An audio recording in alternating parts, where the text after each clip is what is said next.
सुना आगे तोर नहीं कसूर नहीं हमर कसूर गे दोनों के कैला का ऊपर वाला दूर गे आगे आशीष के छोड़ा के तो मिलम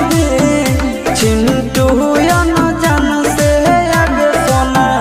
चिंटू या न जान से जोड़ी है बनावल भगवान के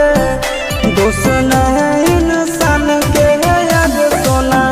दोस्त नहीं